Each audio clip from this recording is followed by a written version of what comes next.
Bonjour les flammes, c'est Diana de la chaîne Diana Guidance et on se retrouve pour la lecture des énergies des flammes jumelles pour la semaine du 6 au 12 novembre 2023. Alors, toujours une colonne pour le chaser, une colonne pour le runner, deux cartes pour la relation. On commence avec l'énergie du chaser. On a un page de bâton. Ce page de bâton, dans cette lecture, pour moi, il fait référence à l'enfant intérieur. Et ce que je vois, c'est qu'après des semaines, là, plusieurs semaines, au moins 2 ou 3, où c'était compliqué pour le chaser, vraiment compliqué, il y a eu des grosses remises en question, des gros bouleversements, plein de choses qui remontaient par rapport à la vie intérieure, par rapport au fait d'aller contacter des blessures, etc. Là, tout d'un coup, on arrive à un point de décapage, comme si on avait fait table rase, comme si on arrivait à quelque chose d'originel, de pur, avec cet enfant intérieur.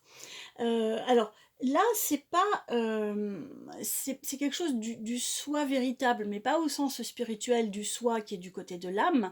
On est du côté de l'ego, mais cet ego qui a été tellement blessé dans cette vie, euh, là, on arrive à un endroit qui est pur, qui est enfantin, qui est innocent. D'accord. Et quand je parle de l'ego, alors dans ma façon de voir, il ne s'agit pas d'une partie de nous qui est à bannir, qui est à détruire, qui est à dissoudre.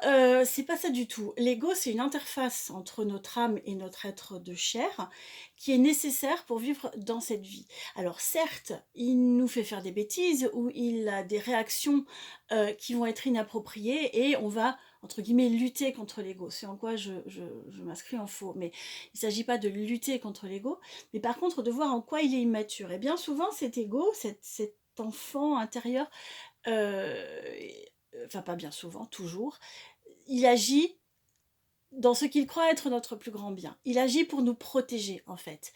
Sauf que des fois, ces stratégies ne sont plus du tout d'actualité ou n'ont jamais marché. Mais bon, lui, il s'est adapté comme il a pu aux conditions de notre venue sur Terre. Donc, il a construit des structures et ben, après, c'est notre travail d'en prendre conscience et de les déconstruire, de les, je ne veux pas dire détruire, parce que ça ne se fait pas comme ça, puis ça ne se fait surtout pas à coup de volonté, hein, ce n'est pas la volonté qui nous permet de changer les choses, mais c'est au fur et à mesure qu'on progresse dans la vie, les prises de conscience dues aux événements qu'on rencontre, aux choses qui viennent nous heurter et qui nous permettent d'aller travailler sur nous pour voir comment on s'est construit pour que ça donne cet effet-là et qu'on se prenne des portes.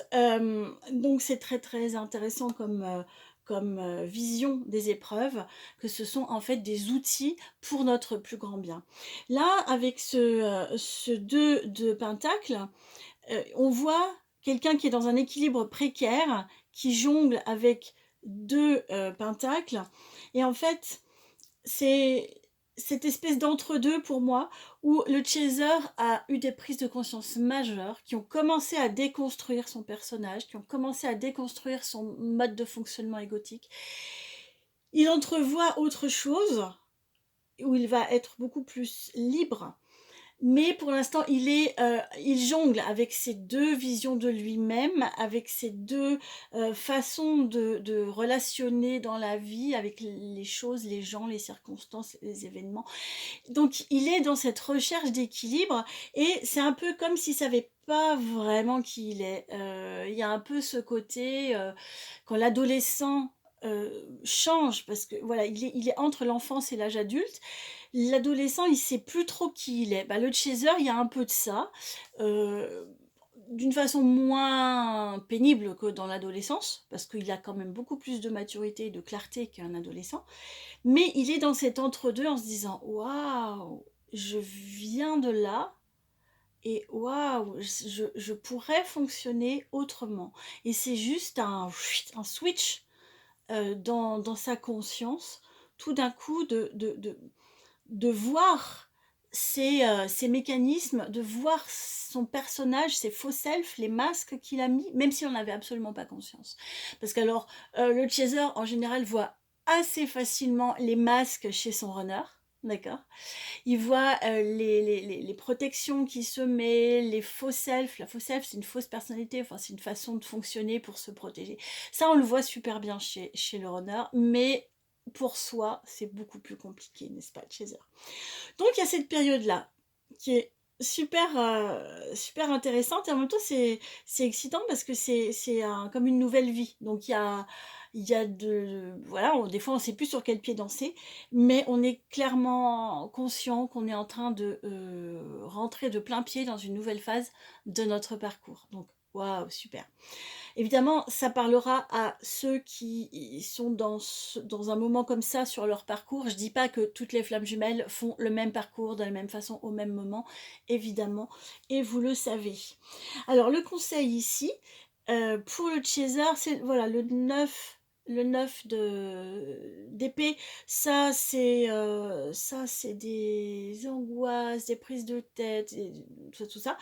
Le conseil, c'est ne, ne te prends pas trop au sérieux toutes les pensées qui pourraient te traverser, et notamment les doutes. Ne te laisse pas douter. Ou si tu doutes, bon bah tu vois le doute et tu le laisses passer. Ne nourris pas le doute. Vois ce qui vient avec confiance, même si tu perds tes repères. Au contraire, avance avec cette curiosité de l'enfant qui n'a pas de préjugés et qui expérimente tout. C'est extraordinaire, si vous avez eu des enfants, de voir comment les petits-enfants grandissent, comment les bébés grandissent, comment ils expérimentent le monde. Et ben voilà, c'est un peu ça. Il n'a pas forcément peur, le bébé, hein. Il peut aller dans des situations qui pourraient même être dangereuses parce qu'il n'a pas conscience des choses. Donc il peut aller vers un certain nombre d'expériences sans peur. Et ben là, c'est un peu ça. C'est vas-y, ne doute pas, observe ce qui se passe et avance. Sur le lien, ici on a 2 cartes pour le lien. Ici un 7 d'épée. Cette carte, elle parle de s'éloigner des choses toxiques, tourner le dos à des choses mauvaises.